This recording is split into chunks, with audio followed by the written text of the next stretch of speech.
بسم الله الرحمن الرحيم داود يركسول وهذا ايرو تي في وبرنامج كيني مال الله يا برونا شو ادبا سلامنا ميرول باد جوجتان ان waxaanu sii wadnaa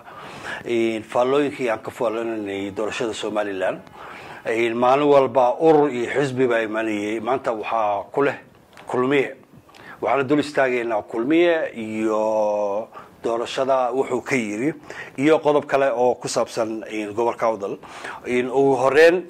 waxaan ku weydiiyay adoo ku soo dhawaanaya barnaamijka in Muuse Biixi wuxuu ka soo kacay Hargeysa ugu horeen wuxuu istaagay dila bal meesha aan yar faale dilo wuxuu ka yiri bismillaahir rahmaanir rahiim assalaamu alaykum warahmatullaahi wabarakaatuh wa salaamina daawadayaasha dadalta leh ee gobolka tirtirsiinta iyo gudaha taagan ee ku xiran Airo TV haddaan soo dhawaado dabcan waa runta Muuse wuxuu maanta ku soo horeeyay magaalada Dila oo runtii loogu sii aruuriyay dad badan sida loo sheegay dadka in badan kamid waxa laga keenay magaalada Boorama oo Dilaad baa dad reer Dilaad oo ma badno laakiin waxaan loo sheegay in reer Boorama u badnaayeen oo dadkii horgaladiisii Dila ka soo jeeday ay u sii diyaariyeen dabcan haddaan taariikhda soo istaago magaalada meesha oo ka qudbeynaya geedka oo maanta oo ka hadlay Muuse labada dhinac waxa ka jira xabal wadareedyo dadkii uu ku laayay ee reer Dilaad oo waxa aad u nasiib daran in maanta Muuse uu ka dul qudbeeyo yani shuhaadadii halka hareeraha ku aasmay isagoona ma ahana dad badan oo horgala ah oo reer Dilaad ah oo runtii horkacaya jira u sii gobol xaarayay dhaqaale badan bixiyay dadka soo abaabulayay waxyaabaha ugu horeeya ka hadlayna waxay ahayd yani amaanti doqonnimada ahayd reer awdal lagu beer raxuusan jiro ku bilaabay reer Dilaad gobaatihi dad geesiyaal tihiin dad Somaliland raatihiin amaan aan jirin wasanad walba weligiina intuu meesha soo istaagay moonan koobiya oo moonan qaban waa si mara wala soo mara ayaa darrada kale magaalada Dilaad haysta waxa kamid ah meel dad lagu soo dhaweeyay laamka male magaalada way duunsan tahay meeshu taagay hareeraheedana guriyo badan oo duunsan baa ku yaala waxa la kari waayay meel dadka lagu soo dhaweeyay in loo sameeyo waa magaalaha halbowle ku taal oo aad u ayaan daran oo dadkeedii ay gabeen marka Muuse halkaas uu ka bilaabay amaantii ilaa Boorama soo waday waa gartay in Boorama halka Boorama tageena in Boorama khudbadiisii waxa aad uga hadlay ninka in maamulka in Muuse Biixi ugu gaaban Buni waxyaabo badan ayuu ka dhawaajiyay in i'tiraafka jidkiisa ku jirna in waxyaabo badan soo qaatay wuxuu sheegay in 40 milyan lacag ah oo biyo ah oo kulmiye iyo Muuse Biixi ay ku maalgeliyeen biyaha in Boorama arrinta maxaa ka jira waata runtii cibaarooyinka iyo ceebaha maalin walba jooga ayay ka mid yihiin ninkii la Buni isagoo horta wuxuu ka soo jeedaa qoys yani sharaf ku leh bulshada Galbeedsi عبد حسن بوني أبيه وهو رئيس الوزراء كحيلكي دولة الصومالية مركي لبادي معمول صوت تجان نكيل رئيس الوزراء كهايو أبيه وهو عن تاريخ ده كله قبله وقوي لكن ده واحد يدبر تمسكرا بوني وانيك أقول ودين تصرية معمول ككلمية وهذا دوام لقو صوت راي وهو كهل فردع يبان فربنا وهو مركه هروكو باللابي أمان لو بقول أوجار أيوه حيلي جمهورية الصومال لو بقول جري كبرن ووحيابها ذات كرر أول عم مدح قوة مدح ضوء وحلليا بيه قول ودين تنتهلا مالي جارين قبل لا كلا ذات كجوجا وحام السميان بقول مركها وحاول كلو كهرلي وحول أربعة لا نقول يا عرة ودعي دونا وحواد ودعي موسى وصلنا إلهي وبريء مركها لما جرنا كرام وحقق أسبيو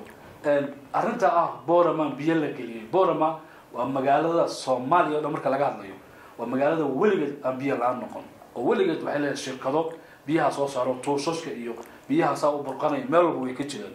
waa wax dadka lagu beer xabsanay iyo propaganda loo sameeyo Muusena waa la ogyahay gobolka iyo xeerka laga taagan yahay dadka maanta soo baxay Booramana de waanu ognahay oo dadka sida loo soo kireeyay iyo tirada dadka soo baxay waa dadkii oo naqaaniyo marka asagoo ku dheeraan mayno waxa loo hadlay oo ugu horeeyay baqeeriyada ka hadlay marwal ilaado xildhibaan Aamino Aadan Fariid oo chas bay ku bilowday iyo ciyaar bay ku bilowday waa guulwadaynta ugu weyn waayada chas bay ku bilowday iyo ciyaar iyo heestiisa kulmiye tabadeedna quraan bay noo taba dhigtay moogta marka waxay tiri loolanku ma aha habaar waa in la tartamay tiri moogta aad bay runtii u maxamaasanaysnayd oo la dhacsaneed in ma taqaanaa kulmiye iyo muuse soo baxo waxyaabaha maanta la diiwaan geliyay ceebta ugu weyn ee la arkay ee la daawaday waxa weeye ninkii saajin ahayo ciidamada ka dhacday maxaa ku dhacay gaariga muuse lagu waday wada artay markaa qofka madaxda ah uu meesha dhexda mur ka soo yiraahdo ee uu dadka ka salaamaya hareeraha waxaa ka gaariga ku dhagan ciidamo bodyguardka yani xabadda isu dhigo oo moogta ilaaliya ninkii saajina waxaa la arkay bodyguardna labadii nin ee gaar hayaashii mid ka mid ah noqday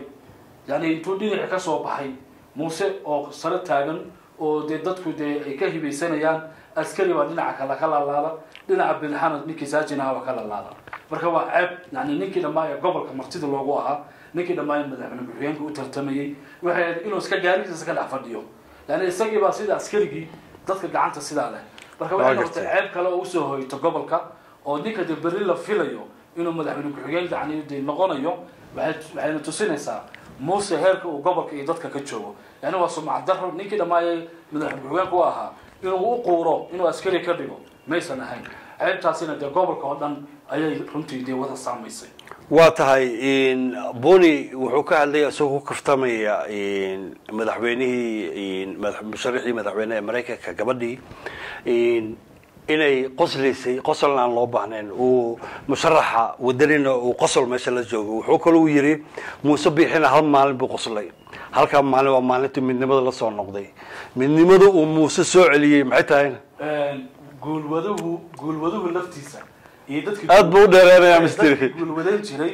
ayaa waxay leeyahay raggan meesha shahaadada cidda soo saartay shahaadooyinka guulwadanimada meesha jaamacadaha uga soo baxeen muuse abo yaa baba muuse qodiisba yaaban oo dadkan maxay ahaayeen inaan shalay helay ahayd iyo dara muuse yani midnimo uu soo celiyay iska daayay dadkii asaga ku hoos jiray ee SLMT islaan ahaayeen ayaana maanta dabka kala qaadan sida midnimo uu soo celiyay marka waxaan la yaabanahay erayada ninka hadduu dib isu dhagaysto waxaan ka baqanayaa inuu marar dilaac u dhinto moogta waxa uu ku sheekeynaya marka kulligood kulmiyo dhan waxay lahaayeen Kamala Harris yani waa wadani bay ka dhigayeen oo waxay lahaayeen anagu waxaan taageersanahay Donald Trump marka Donald Trump baa annagana taageeray meel uu Donald Trump dee ku gooni goosatada ku taageerayna dee taariikhda lama hayo inta magaalada Boorama been loo sheegaya waxa kaloo jiro xildhibaan Aamino ayaa ayadoo justice waxay tiri muuse bixi maayo meesha doorasho Soomaaliya mise meesha meel haysto ayadu waxay ahaan jirtay wasiirad mar intii dambana wasiirnimadii waa laga qaaday malaha waxay ordaysay waa haduu muuse noqdo wasiir noqdo kulli horta waa qof dumar ah ku dheeraan mayno laakiin hab dhaqanka gobolka awdal soo hor u sheegnay marwooyinka iyo hablaha reer awdal waa dad aad qaali oo daymana loogama baran inay golayaasha ka baanaan ama golayaasha ka cartamaan loogama baran muuse uu soo noqonayaana waxa weeyaan ama darka aad ku soo noqotaa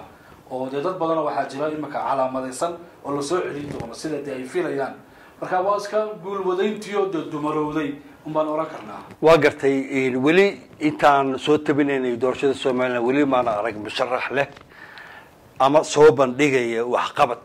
ku saabsan gobolada Soomaaliland ay ka kooban tahay inay wax qabtaan bixigeliyaan wadooyin dhisaan aanan ahayn inay ay isdhaliilaan oo dhahan hadho boni maanta wuxuu ku hayay ciro hadho wadani hadho weli maaragtay xisbi ama urur ka hadlaya wax qabadkiisa wanaagsan may weli lama arag qorshahana uguma jirto dadkan dhufaanan garaadka laga dhufaanayna ma weydiinayaan dadka malaayiinta ay soo bax maalin walba hal nin oo ma waxa laga waayay yiraahdo wal maalin walba waad soo baxdaan maxaa noo qabanaysaa haraad baan dilay wada xumaa jirta wax barashaan jirta waxa ugu horeysa magaalada dila lafteeda dila waan ku loo magaalada aad u ayaan daran dadkeedina way gabeen maamulkaana wuu gabay waana magaalada kaliya geeyiga Soomaaliyeed maanta way ka muuqdaan nabrihii iyo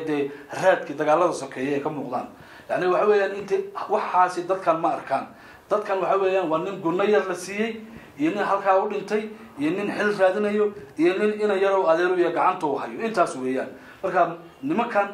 musharaxiinta ama ordaya ama ururo ama xisbiya haddii hadalka lagu adkeyn lahaa sida caalamka ka dhacda oo su'aalo fiican la weydiin lahaa hatta iyaga laftooda waxa la garan lahaa meesha u socdaan iyo meesha ka socdaan marka way og yihiin dadkan waa dad loo sii carbiyay oo in lacag lagu sii loo sii diray odayaashii la sii carbiyay oo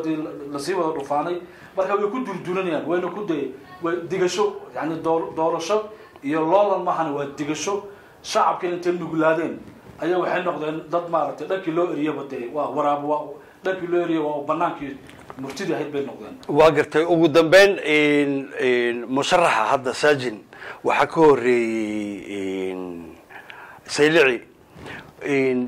ma isleedahay talow ka soo qaatay mise talaba kama soo qaadan wuxuu soo maray saylici maadaama hadduu asagu ololeynaya ma isleedahay arrintaas ama way wada hadleen mise waaba isku mucaarado dagaal bay meesha ku kala qaadeen way fiicnaan lahayd hadday wada hadli karaan oo kartida leeyihiin uu ka heli lahaa information ku saabsan laakiin ismaba tusi karo nin walba ninka kaluu necab yahay nin walba ninka kaluu rabo inuu kaga dheereeyo muuse agtiisa hadalkii maxamed abibakar waa xasuusataa wuxuu yidhi muuse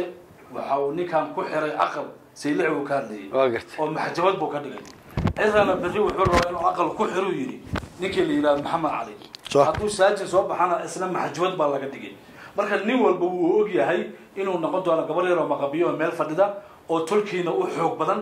somaliland aan iska dhicin karin marka hadday wada hadli karaan oo kartida iyo walaalnimada iyo ehelnimada iyo waxa wada gobolka loo qabay ka wada hadli lahaayeen wax weyn bay ahaan lahayd laakiin dadkan ma ahan dadka la moodayo ma aha waa gartay intaas ku soo gabagabeynayna barnaamijkeena maanta kaga hadlaynay doorka kulmiye ee doorashada abaabulka doorashada ee gobolka Awdal inta ku kulmayna barnaamijkan barnaamij la mid ah aadna idin salaamayna dhamaantiin